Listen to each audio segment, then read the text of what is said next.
Hello, I'm Dr. Gary Gould, and today I want to talk to you about how to look and be fabulous on television or on video.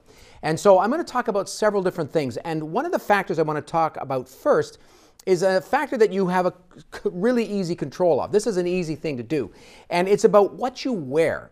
So today I'm wearing my lab coat with my name on it, which I love to wear when I'm teaching. However, it's not great in the studio because I know in a professional lighting situation I have lots of light on me, and that light is going to be reflected by the white jacket, which is going to give the camera a hard time with the exposure. So my face will be probably underexposed because the jacket is reflecting all the light and the camera is going, wow, I can't handle the reflection. So then you might think, white's not very good, what about black? So if I'm wearing a black jacket, it has the opposite effect. And what it does is it absorbs all the light, which will then tend to overexpose my face because the camera is saying, wow, the shot's really dark, cranks up what we call the iris or the aperture, which overexposes my face. So those two colors, avoid those two colors. So what colors do we want? Now we know in our society colors make a difference. There's something called a high intensity color. I like to call them cartoon colors, something you might see on a Saturday morning cartoon with lots of pop. And we see them in different places in our society. They use them on posters, right? Lots of good colors there. Packaging comes with these bright colors because the people designing this material know that those bright colors draw your eye. You also see it in signage, right? Lots of nice colors there because strong, bright colors draw the eye. So rather than wearing a white reflective, white is what I would call a low intensity color. There's no color at all. Black, the same thing. It's kind of a, right? Gray, right? That's a technical term, by the way. Please pick that up. What you want to wear is you want to wear colors that pop, that have some zing. Now, what colors might that be? So actually, well, let's start with my shirt underneath. So my tie is a reddish color, but it's too dark of a red, right? You want to have kind of mid-tone colors work better than dark or light colors on both ends of the spectrum. The shirt is not bad, right? It's kind of mid-blue, and you can actually see, well here, if I take off the jacket, you might even see my face, the exposure change. Let's see if it actually does anything. Let me just go put this over here. So now if I'm just wearing this, does that look better? Right? Not as bright, not as contrasty. So mid-blues I think actually work better. So a mid-blue is this piece of material here. So I'll pull this out. See, so this is actually a stronger blue. So look at the light blue and look at the color of my tie. They're okay. But this blue is much better, right? So it looks like I'm, you know, Don Cherry here, or, you know, Toronto Maple Leafs. But these colors look great on TV. So if you have a top this color, wow, fabulous. Now you say, why blue, right? Well, I'm going to tell you a little technical secret. The screen that you're watching on is made up of what's called pixels, P-I-X-E-L. Pixel is a word that actually means picture element. Picture element. And a picture element is a cluster of three colors, red, green, and blue. And technically, the camera is shooting. A lot of cameras have three imaging recording devices, and they record a red, a green, and a blue, and they, RGB, you've sometimes seen that term. And on the other end of it, when you're watching it back, they take those three colors, red, green, blue, and make all the other colors. So I know technically the camera, the screens that you're watching on, loves red. This is blue, of course, but I have red here, right? A nice red, green, and blue. Those are the colors that it loves. And again, not too dark. See this red versus this red, right? Which looks better. Sorry for the stain, right? It's an old tablecloth I found.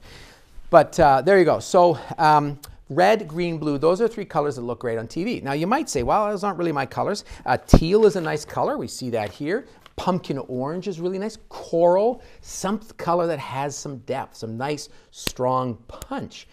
Really looks good on TV. Now, the other thing you have to keep in mind is if I'm on a talk show, somebody invites me, I need to know what color their background is. So if I go on a set that's very blue, I don't necessarily want to be wearing blue. I want to wear a color that complements them. So if I'm actually being invited to speak somewhere, bring more than one top. A high intensity color, blue, red, green, and maybe a lower intensity color like maybe a gray. So if they have a bright red background, your complementary low intensity color, you're going to stand out a little bit better. But that's a topic for another day. But what you want to know for TV is those three colors look great whether it's in the background or whether you're wearing it. So because I want to draw the eye to me, I want to wear a nice color. Now, Solid colors work better than stripes or patterns, and there's a reason for that. In our world, there's something called the moire effect. I hope I'm saying that right. It might be moire, I'm not sure, but it's like a shimmering pattern. So if the stripes are too close together, you get a bit of a shimmering pattern.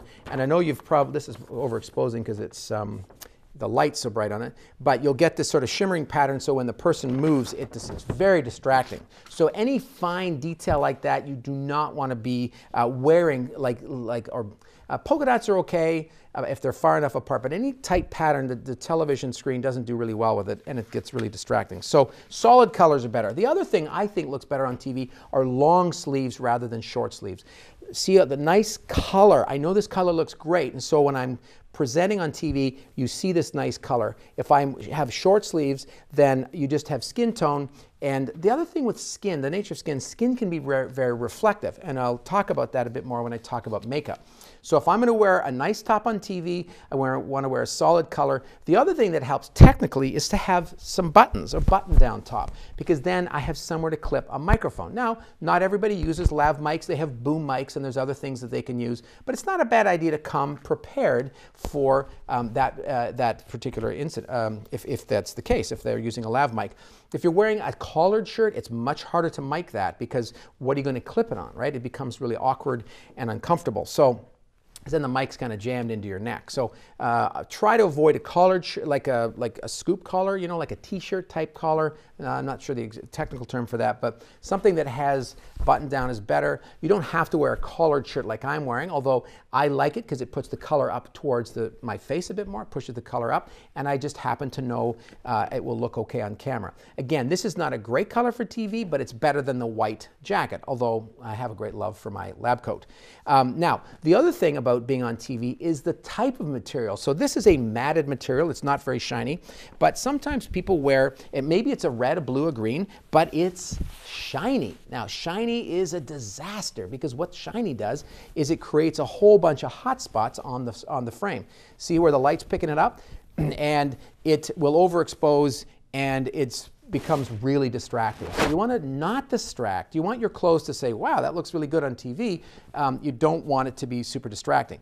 Now, this is shiny on one side, but if I flip it over, the other side is matted. You'll see that it's actually better. It's still not great. The color's not fabulous, but the shiny versus the matte, right? So try to avoid things that are shiny. The other thing, too, you have to be very careful is there's a lot of light coming at me, and this light in front of me is a 1,000 watt light, right? Or actually, some of these are 2,000 watt lights. So there's light burning through, and if the material knit is too thin, sometimes it becomes sheer, like sheer material, and you can see through some material. So you have to be careful too.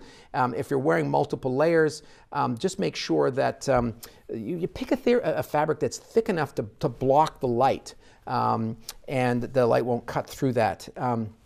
Now, the other thing with material is, so we want solid colors, we want mid-tone colors, red, green, blue. But again, if those aren't colors that look great necessarily on you, years ago there used to be a thing, I think they called it seasons or something like that, and they said, oh, people were different, like different colors look better on certain people. Like you might be a fall, these are your colors, fall colors or summer colors.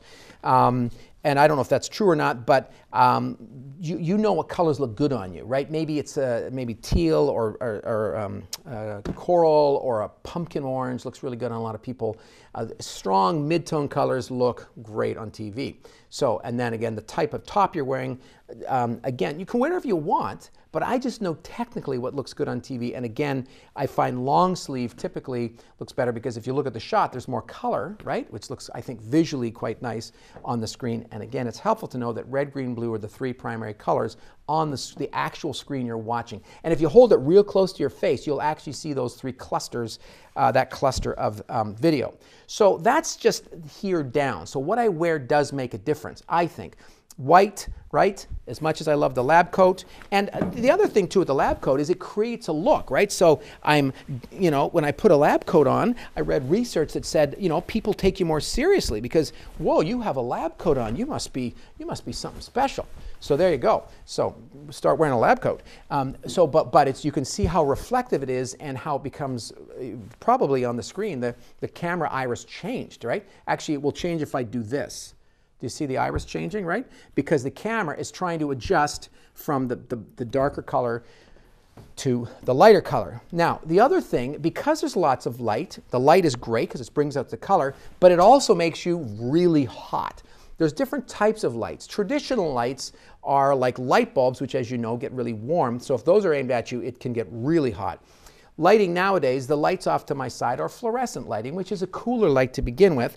And there now, a lot of places are moving to LED lighting, which is again cool. But if I'm wearing a long sleeve shirt, by the way, a jacket or a top of some kind, a sweater, is also not a bad thing to wear. You can wear it over top of something else, and then you have a place to clip the microphone on, so those also work. But again, it means that you're going to probably get more, you're going to get warmer, you're going to get hotter, and when you get hot, you start to sweat. And when you start to sweat, that water in your face is going to start to be picked up by the light and the camera, and you're going to start to glisten. And I have a little saying that goes like this: when someone's glistening, people aren't listening. Because if I look all wet and nervous, you think, boy, that guy, is that person even telling the truth, right? You start to look really nervous and awkward, and then the people watching you feel nervous and awkward. So here's some things that will help. Makeup is not something that I think you need in real life. If you want to wear it, go for it. But makeup on television to me is critical, because what it does is it helps to restore my natural look.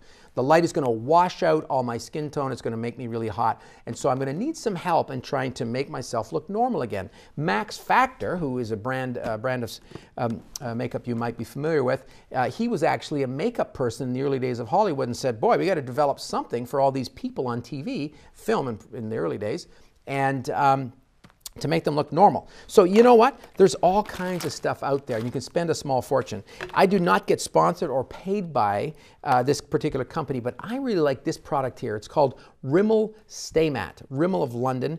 This is actually made in the UK. This particular one, I don't know if it all is, comes in different shades, but this is what they call long-lasting pressed powder, Stay Matte. So this is a great product to get. It's not expensive. It's under $10. You can get it at your local drugstore. And again, I'm not trying to sell this stuff, but I know a little bit of powder is going to make me look great. So if I get invited on a professional show, they will have makeup for you, right? So that's typically not a problem. But for the price of, you know, Starbucks latte, I can have something in my kit that I can take with me. And then these cosmetic sponges you can get at the Dollar Tree store for $1.25 for a whole bag of them, and you're good to go. So makeup will help, because what you want to do is you want to take the shine away from your face. Now you might say, well, what about other makeup, lipstick and whatnot? Again, if you wear lipstick and you're comfortable with that, then that's something that's very helpful, because it'll put the red back in your lips. Don't go too dark of a color again. You want kind of a mid-tone red that will pop, right? So look at my tie. If you use a dark red, it will look like this. If you use a lighter red, it will look like this. Now again, too, I know you don't want to look like a clown, but TV is not reality in terms of how it looks. It flattens you out, and the light washes out all your natural skin tone. What makeup is going to do is going to put that back. If you wear mascara or eyeliner, it's helpful to be very defined on your eyes if you feel comfortable with that. Certainly you can wear makeup on television. Certain makeup looks better than other makeups. Now, there's also different kinds of light. The lighting that I'm using here is soft lighting. It's fluorescent lighting, which is very flattering to the skin tone. So it's not hard lighting, but sometimes people get into hard lighting situations. Hard light is direct lighting. I really can't show this because these lights are on, but soft lighting is diffuse lighting. Hard lighting is straight on direct lighting. So sometimes if you look at yourself in some pictures, you think, boy, I don't look so good there. It's because it's direct sunlight, or it's someone's flash off their iPhone, and it's really hard light, and it's not very flattering. This light is very flattering, but again, it's quite warm to stand under, so having some kind of a powder is going to help me. Lipstick, eye makeup is good. Now let's talk about your hair. So my hair is fairly short, but it doesn't mean I don't have flyaways. And behind me is what we call a chroma key or a green screen. Now this screen is green. They do come in blue. So here's one tip too. If I'm going to be on a green screen, then what color don't I want to wear? I do not want to wear green, because if I do, the green will chroma key is the effect, that's what they call it. It will chroma key out. So if I'm wearing a green shirt, my stomach will then become part of the background. I will chroma key into the background. So you don't want to wear green or blue, but blue's okay in this situation. In fact, I would recommend it. But the green chroma key is going to dictate some of the colors that I can wear. But the other problem with chroma key is if my hair is really fine, then sometimes it won't cut out, it has a hard time getting rid of the green around my head, if that makes any sense. Now, I'm not sure this is actually going to work, but I brought this little fuzzy thing here. So if there's a lot of detail, it might not chroma key out. You might see sort of a haze of green around it. So it's not a bad idea just to make sure there's no flyaway hair, hairspray if you have it, or wetting your hair helps sometimes too.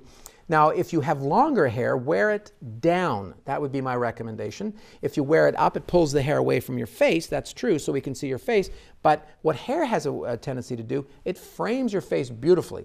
Now, because I have short hair, you see my face, and then pretty much the background. If you have hair, it will frame your face, and then you'll have face, hair, and then background. So let's see, let's pretend this is hair.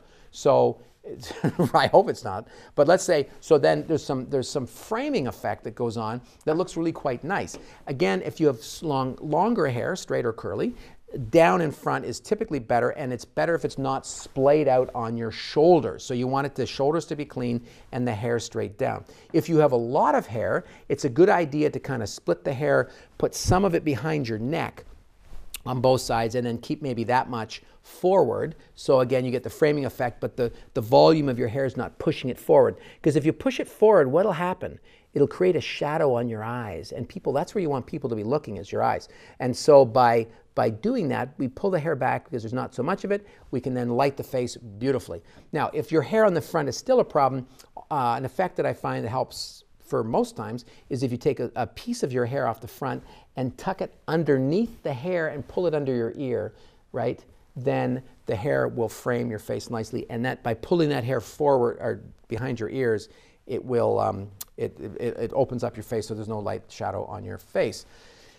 If you have your hair, don't tuck it behind your ears, right? Nothing wrong with your ears. I don't know your ears, but I just know it looks better on TV if hair covers your ears. Watch TV and see how many people in TV shows you watch tuck their hair behind their ears. Typically not something that they will do. And if you're keen on doing that, then tuck it behind both ears so that it matches. Because what you're looking for is a symmetry between the two shots. Does that make sense? Okay, so we've talked about what we wear. Solid, bright, mid-tone colors look great. No small patterns. We've talked about makeup, right? Really the only requirement that I would suggest is a matting powder. Doesn't have to be this brand. Get what you want. And then hair, again, typically down is better than up. And here's the other thing too. If you're not sure, wear your hair down to a studio, because you can always put it up easily or easier. Because the problem is if you come with your hair up, often it's now if you try to take it down, it doesn't look quite the same. So I think you know what I'm talking about. Don't wear a hat to the studio. Again, you can get a hat head coming in. So there's little things like that just when you walk into the studio, you say, okay, ready to go. Okay, let's do this with the hair. And if you use certain hair products, then it's not a bad idea, again, to bring a comb, right? So that you can, fix your hair and don't have to get stuck using a gross comb. We have a comb here in the studio. But I'm not into sharing combs myself, but that's how that works. So those are some things on just looking good on TV. Now, one other thing I'm going to show you, here's a life tip for you. When you're getting your picture taken, typically people stand straight to the camera, right? But when I'm on TV, I also know that the video, the television, any kind of visual media is going to flatten out the shot. So rather than standing straight to the camera, I'm going to turn my shoulders a little bit. Now you'll have a good side, so some of you will look better this way, and some of you will look better this way. If you're not sure, take a couple pictures with your iPhone, or have somebody take a picture you looking this way, have a picture taken this way, and see which one you look better. You think you look better on. Sometimes it's about the way your hair parts. So I'm going to stand on just a slight angle, because what that does is in the shot it creates a bit of visual energy by my shoulder turn.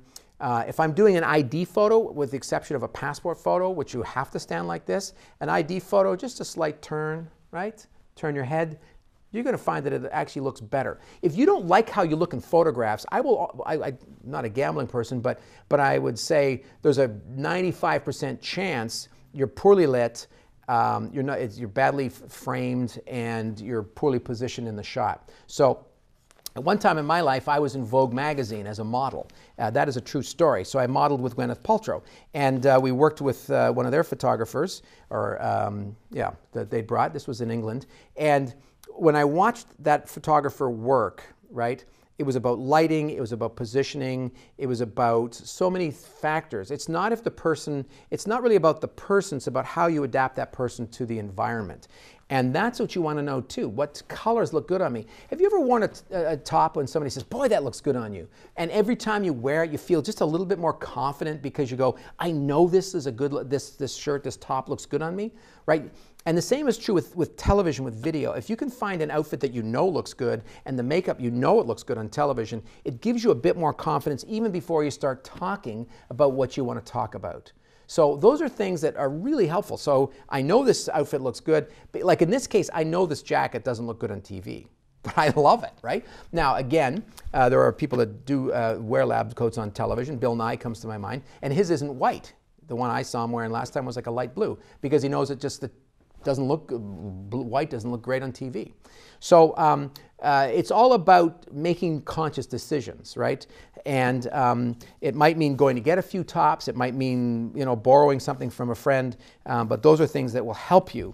Now, in terms of performance, right? So again, you look great, you have a slight turn, you're ready to go. Oh, here's another tip too for you, hand position. So I do a lot of hand talking. Now, what I try to do is I try to keep my hands above the cut line in the shot. So off to the side, there are monitors that I can see. I can sort of see myself in my peripheral vision. And I want to keep my hands high. I'm trying to keep my hands where you can see them. If they're too low and I'm talking down here, I don't think it looks as good, and it just looks awkward. Right? My hand is missing. So try to talk higher up. I like to keep my hands at stomach height. It's helpful to know where the framing is too. So that's something you'll just work with the person that's shooting you. You might say, how tight is the shot, so that you have an idea of where the shot goes. For example, this shirt is not tucked into my pants, right? There's no reason to, because I know it's not in the shot. At least I don't think it looks bad, but you can't tell, right? So why would I go to that effort when I feel more comfortable, especially since the studio is quite warm to begin with? So what I'm going to do is, when I'm actually on camera, there's sort of 4 stages that people go through. The first stage is people get really scared, right? Now, something that can help that is just the way your body, not positioning is, but whether you sit or stand. When you sit down, your lungs and your breathing gets compressed because you're bending over, right? Or if I'm sitting in a chair and I'm leaning over, I'm going to compress in on my lungs, less breathing capacity. Now you want to breathe, right? I bet you just breathed deeply because I did, right? But you don't want to be gasping for breath. Here's another thing too, and I'm going to talk about this with presentation. When I do a presentation, I hate sentences that are written out for me. I don't like working off a teleprompter. I prefer to work off of notes, right? This is a handout that I send to people, and it's all written for people to read it, but it's not written for me to actually speak it. So speaking is different from reading. So if you are writing notes, keep them short. 1 thought per sentence. Next, next. Today is Thursday, right? And then you have a place for a natural breath pause, right? So if you have a really long sentence that goes on like this and it never stops and I keep talking and I keep going and then all of a sudden, right? You see the problem? Longer sentences, you're going to run out into breath problems as well. The other thing is when people get scared or nervous, they talk faster. They talk faster. So don't be afraid to slow down. If you're ever working with somebody in the studio and they do this, molasses, slow it down a little bit. Slow it down. Now, maybe you feel it's more comfortable if I talk slower to you, or maybe you would prefer if I talk faster. One of the things that changes as you go on television is your vocal pitch. Now, lower is better. So what I always tell people, slower and lower. Relax your voice, open it up, and talk slower because you can enunciate more. If people talk faster, they tend to compress their voice and talk with a higher pitch. I'm talking up here, which is annoying for one thing, hard on your vocal cords for another thing, but you want to relax and open up your voice. So I'm going to talk slower. It will also help you if you're scared because you're talking slower, so you have more time to think about what you're going to say, if that makes sense, and I think it does. So slow is better. Now, you can practice your pitch. And if you ever took vocal training or you took music in school, you You want to kind of find the pitch. Right? I want to find where my comfortable pitch range is. And when I work with people on camera and we do performance workshops, typically I say, relax your voice, talk lower. Now, you don't want to talk like Darth Vader, but talking lower is more comfortable, and you want to bring your pitch up to a comfortable range. Here's the other thing with lower frequencies, and this you might know if you've ever lived in an apartment with a noisy neighbor. Lower frequencies will travel further. It's a very strong frequency wave. What's that music through the wall? What do you hear? The bass. Boom, boom, boom. It's low frequency, right? The little lavalier microphone that I'm wearing here, right, is going to pick up a lower frequency better than a higher frequency. Now, just a little tip. I don't know if you've noticed the microphone. You probably did. Another great thing when I'm wearing an outfit is a button-down shirt or top, again, is better, so I can clip the mic on. Probably hear my stomach growling, maybe. I don't know. But again, it's comfortable, right? And I know that the lav mic is going to be on my body, on my person when I talk, and the lower frequency, that mic loves the lower frequency. So I'm not suggesting you sound like Darth Vader, but rather than talking high, practice talking a bit more comfortably in the mid-range, mid to low range. And one of the ways you get that is just by slowing down. One of the things you do not want to do is sound robotic. So people move from scared to robotic, where they just read like this because in fact, they don't even blink sometimes, right? I know you've seen it, you must have seen it on TV or in a presentation sometime with students, is that somebody will stand and talk like this the whole time and they don't blink, and it's really uncomfortable for everybody, and it's just, I just want to get this over with, right? I've seen it so many times, and it's not comfortable for anybody. It's not comfortable for them. It's not comfortable for you, the viewer. So you want to kind of find your voice. And that's the ultimate goal. That's sort of the fourth stage, is to find your voice. The third stage that people pass through is they go from scared to robotic, and then they go to this, I sound like everybody else. They'll pick somebody on TV and they'll start to sound like them. Welcome to our presentation. Today we're going to be speaking about performance, right? And suddenly you're Orson Welles, or pick somebody who you like, right? If you even know who Orson Welles is. But not that that was a great Orson Welles, but don't try to be someone else. Be yourself, right? Just find your own voice. The people that I enjoy watching on television are people that are comfortable with themselves. Ellen, Oprah. Think of other talk show hosts that you like to watch because you feel like they're just themselves, they're having fun, and they're comfortable. When you watch a movie, you're watching an actor play a role. That's not actually them. They're just playing a role. And I'm sure some of these talk show hosts are also playing a role, but they tend to be much more of themselves because it's unscripted, a lot of it, and they're just being them. My favorite note on the piano is be natural. Be yourself. Just talk to us. And that's the other thing too, when you come in and if you're using notes, again, written notes like sentences and stuff are really killer. I think you just, for me, I find point form is much better. Just talk about the points and just talk through them. And you may or may not do that in real life now anyways, but when you're giving a presentation. But if the sentence is here, if I write out my whole presentation, then I'm going to read it and it's going to sound like I'm reading it. The point is to just make it through the script without a mistake. Sorry, I've already made a mistake. The point is to not just make it through the script without a mistake, but to communicate the meaning of the words on that script to tell the audience a story. Now I'm worried about saying it incorrectly. I want to convey the idea. What is important are facts. I would have notes of facts. 3,022 people attended the event, right?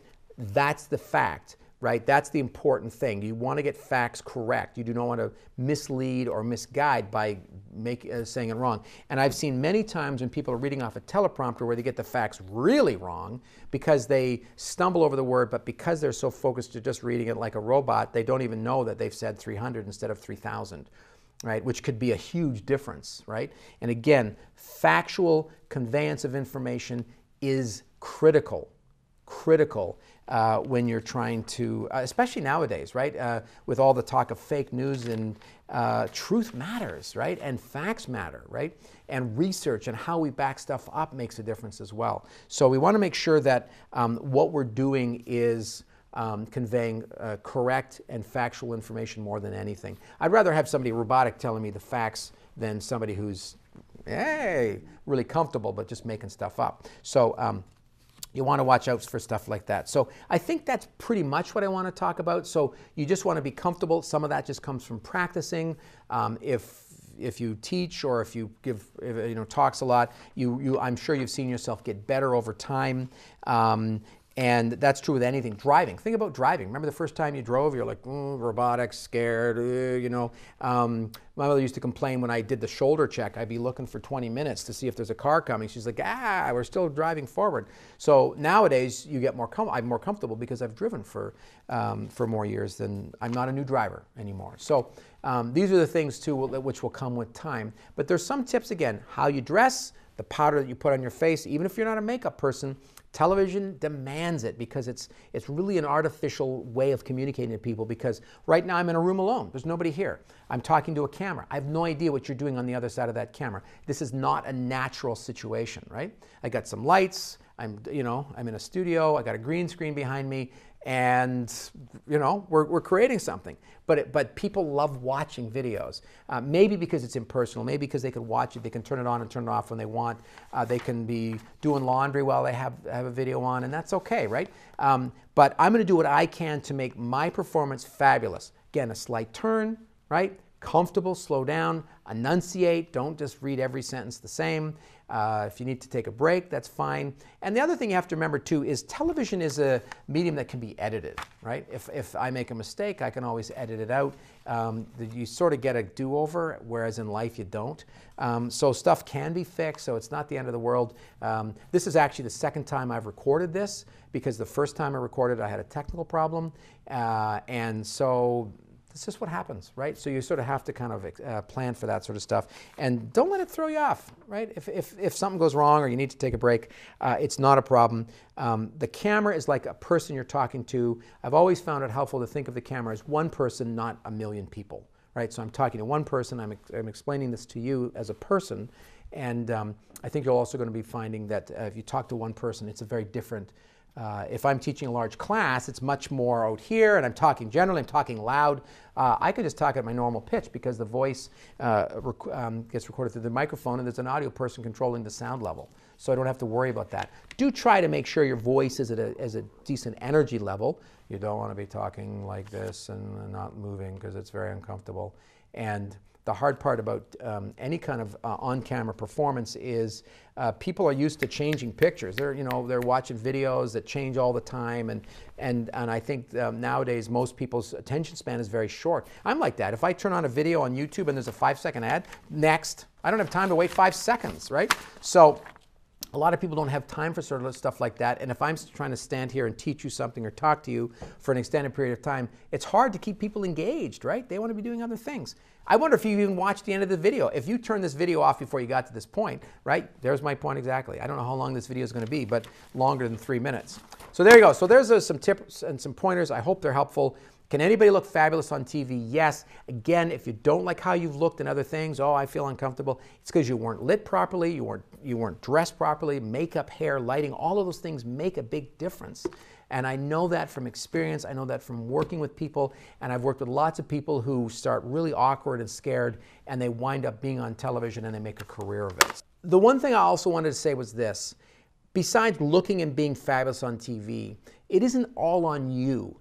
If somebody's watching a video, they're watching it for a reason. They click on it, they watch it because they want to learn something. They say, I'm interested in this. So there's motivation on their side as well. You are not trying to get an audience, you're not trying to entertain people, you're trying to convey information that those people want. So a lot of people will watch regardless because they're interested in the topic.